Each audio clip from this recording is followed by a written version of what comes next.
నమస్తే, welcome to our channel. నేను ప్రియాంకారావు.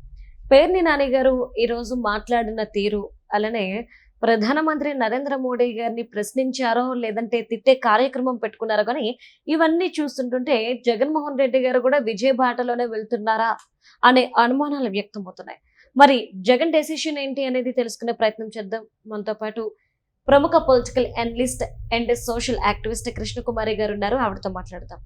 నమస్కారం మ్యామ్. పేర్ని నాని గారు అంటున్నారు, మొన్న మోడీ గారు అన్నారు కాస్త మీరు ఖర్చులు తగ్గించుకోండి, బంగారం కొనడం ఆపండి, ఈ విధంగా చెప్పారు. దీన్ని ఆయన చాలా కౌంటర్ గా, చాలా సెటైరికల్ గా మాట్లాడారు. మీరేమంటారు ఇది విన్నాక? ఇప్పుడు పేర్ని నాని గారు ఏమన్నారు, మోడీ గారు ఏమన్నారు అనేది పార్టీలకు అతీతంగా ఓకే మ్యామ్, మనము వాస్తవాలు మాట్లాడుకోవాలి. ఇప్పుడు ప్రధానమంత్రి స్థాయిలో ఉండి ఆయన పొదుపు గురించి చెప్పారు. సంతోషం. చెప్పినప్పుడు ఎవరికైనా ఏమనిపిస్తుంది ఇమ్మీడియట్గా, ఆయన ఆచరించి మనకు చెప్తున్నాడా, ఆయన ఆచరించకుండా చెప్తున్నాడా అనిపిస్తుంది. ఇప్పుడు యథా రాజా తదా ప్రజ అంతే. ఒకప్పుడు లాల్ బహదూర్ శాస్త్రి గారు ప్రధానమంత్రిగా ఉన్న టైంలో ఆహార ధాన్యాల కొరత వచ్చింది. ఆ కొరత వచ్చినప్పుడు ఆయన ఏం చెప్పారంటే, ప్రతి సోమవారం రాత్రిపూట భోజనం చేయకండి అని చెప్పాడు ప్రజలందరికీ. కొంతమంది పాటించారు, కొంతమంది పాటించలేదు. కానీ ఆయన మట్టుకు ఒక్కపూటే భోజనం చేశారు. ఒక్కపూటే చేశారు. ఆయన అందరికీ ఏం చెప్పారు, సోమవారం రాత్రిపూట తినొద్దు అని చెప్పారు. కానీ ఆయన మటుకు ప్రతిరోజు రాత్రిపూట భోజనం చేయాలి, ఒక్కపూటే తిన్నారు రోజులో. అయితే ఇప్పుడు ఈ సంగతి ఎందుకు మనం ఈరోజు మాట్లాడుకుంటున్నాం? ఆయన ఆ రోజు చేశారు కాబట్టి. ఆయన అందరికీ మీరు వారం రోజులు తినకండి, నైటు రోజుకు ఒక్కపూటే తినండి, నేను మటుకు సోమవారం ఒక్కపూటే భోజనం చేయను అన్నాడు అనుకోండి, ఆయన గురించి చెప్పుకునేవాళ్ళమా మనం? చెప్పుకునేవాళ్ళం కాదు. మరి అట్లాగే ఇప్పుడు మోడీ గారి దగ్గరికి వచ్చేసరికి అందరూ బంగారం కొనకండి, విదేశీ మార్గ నిల్వలు తగ్గిపోతాయి అని చెప్పారు. అలాగే వ్యక్తిగతంగా కూడా పొదుపు చేయండి అని చెప్పారు. అవసరమైతే ఆఫీసులకు వెళ్ళకండి, వర్క్ ఫ్రమ్ హోమ్ చేయండి అన్నారు. ఎడ్యుకేషన్ కూడా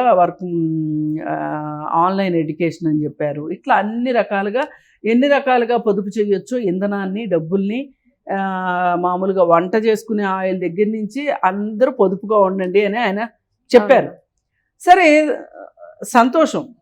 కానీ ఈ దేశంలో మీరు ఎవరిని ఉద్దేశించి అయితే పొదుపు చేయమని చెప్పారో ఆల్రెడీ వాళ్ళు పొదుపులోనే ఉన్నారు.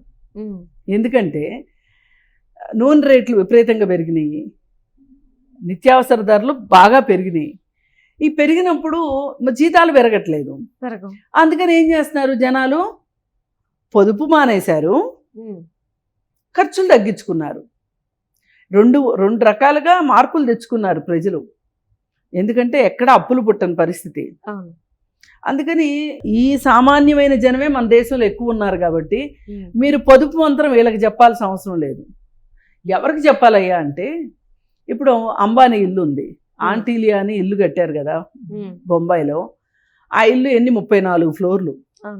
34 ఫ్లోర్లో ఎన్ని లిఫ్ట్లు ఉన్నాయి, ఎన్ని కరెంట్ లైట్లు ఉన్నాయి, రకరకాల లైట్లు ఉన్నాయి. ఆ మొత్తం స్థలానికి కట్టిన కాంపౌండ్ వాళ్ళు, దానికి పెట్టిన ఆ కాంపౌండ్ వాల్ చుట్టూ లైట్లు, దానికి పెట్టిన ఎలక్ట్రికల్ ఫెన్సింగు దగ్గర నుంచి లెక్కేస్తే అసలు పొదుపు చేయవలసింది అట్లాంటి వాళ్ళు కదా. వాళ్ళు కదా దుబారా చేస్తుంది. అంతేగా. సామాన్య ప్రజలు ఎక్కడండి దుబారా చేస్తున్నారు?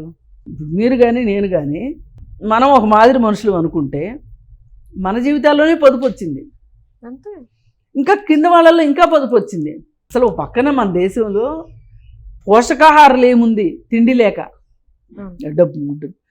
డబ్బులు పెట్టి తిండి కొనుక్కోలేక, ఉద్యోగాలు లేక, ఉపాధులు లేక, ఆదాయాలు లేక, తిండి సరిగా తినక పోషకాహారాలు ఏముంది. ఇది నేను చెప్పింది కాదు, WHO చెప్పింది, వరల్డ్ హెల్త్ ఆర్గనైజేషన్ చెప్పింది. ఇప్పుడు అసలు అక్కడ దాకా ఎందుకు, గుజరాత్ మోడల్ అని తెగ చెప్పుకుంటూ ఉంటారు కదా. ఆ గుజరాత్లో కూడా పోషకాహారాలు ఏముంది, రక్తహీనత ఉంది.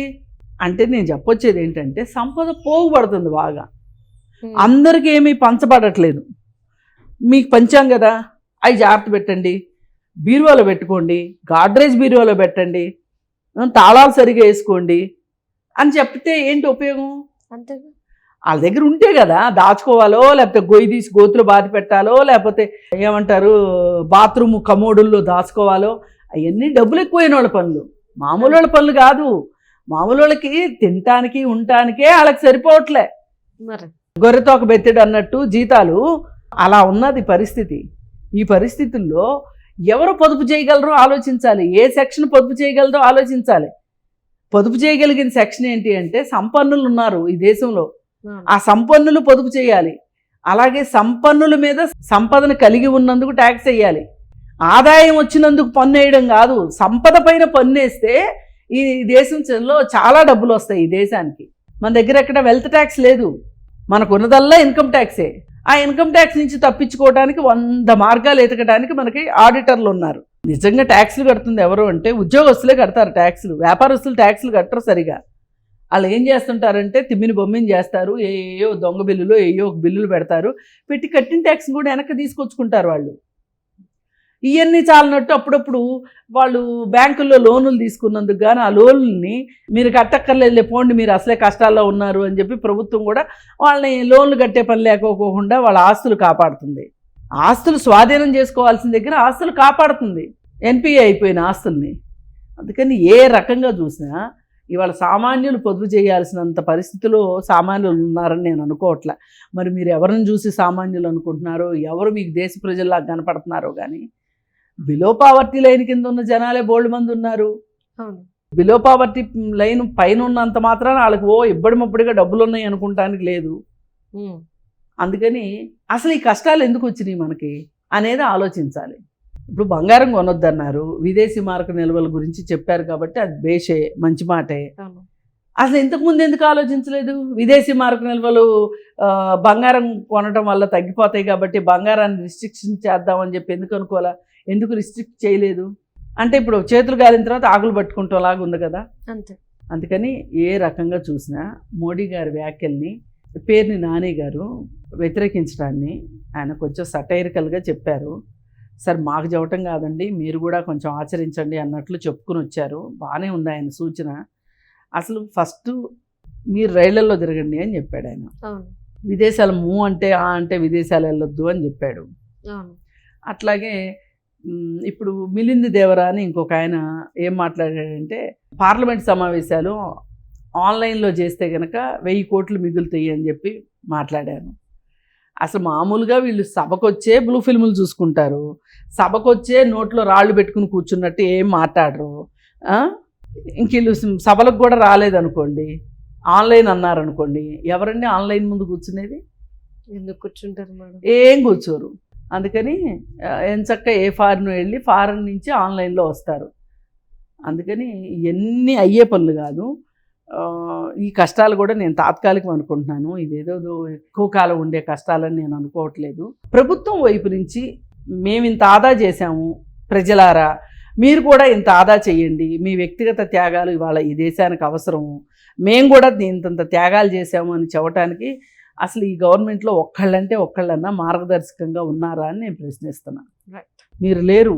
ఎందుకంటే ఈ పొదుపు అనేది ఒకరోజు తలుచుకుంటే అయ్యేది కాదు, మొదటి నుంచి ఉండాలి. పొదుపు గురించి ఏ రోజు మీరు లేరు. మీరు శుభ్రంగా మీరు మోడీ గారిని ఎగ్జాంపుల్గా తీసుకోండి. శుభ్రంగా తిన్నంత తిన్నారు, విదేశాలు తిరిగారు, మంచి కోట్లు సూట్లు బూట్లు అన్నీ వేసుకున్నారు. మీరేమీ నెమ్మలంగా ఉన్నారని అందరికీ చెప్తారు. అందుకని దీనికి పరిష్కారం ఇంకేమైనా మార్గాలు ఉన్నాయేమో చూద్దాము. అలా కాదు అనుకుంటే కనుక ఇవాళ ఎవరైతే ప్రపంచ కుబేరుల్లో జాబితాలో మన దేశం వాళ్ళు ఉన్నారో వాళ్ళందరి దగ్గర మీరు వెల్త్ ట్యాక్స్ వేయండి. అంతే వేస్తే ఆదాయం బోల్డ్ వస్తుంది మనకి. ఇప్పుడు ఈ క్విడ్ ప్రోకో కేసులు ఉన్నాయి కదా, ఈ క్విడ్ ప్రోకో కేసుల ద్వారా బోల్డ్ ఆస్తులు అటాచ్మెంట్లోకి వెళ్తున్నాయి. ఆ అటాచ్మెంట్లోకి వెళ్ళిన ఆస్తుల్ని ఒక్కొక్కటిగా అటాచ్మెంట్ నుంచి వెనక్కి తీసుకుంటున్నారు. జగన్మోహన్ రెడ్డి అట్లాంటి విషయంలో సిద్ధహస్తుడు. ఆయన తీసుకున్నాడు, చాలా వరకు తీసుకున్నాడు. అసలు అట్లా తీసుకోకుండా ఇన్ని సంవత్సరాలు గడిచిపోయింది కాబట్టి మీరు విచారణ చేయలేదు. ఆ డబ్బులు మంచి డబ్బులే, ఆ ఆస్తులు మంచి ఆస్తులే అని మీరు డిక్లేర్ చేయలేకపోయారు కాబట్టి ఇన్ని సంవత్సరాలు గడిచింది కాబట్టి ఆ ఆస్తులను కూడా జాతీయం చేసేయండి, అప్పుడు బాగుంటుంది. బినామీ ఆస్తుల గురించి కూడా చెప్పారు. బినామీ ఆస్తులను కూడా స్వాధీనం చేసేసుకోండి. ఇవన్నీ చేసుకుంటే దేశానికి బోలెడంత ఆదాయం వస్తుంది. అంతే. అలా చేయాలని కోరుకుంటాను. Thank you so much ma'am. Thank you.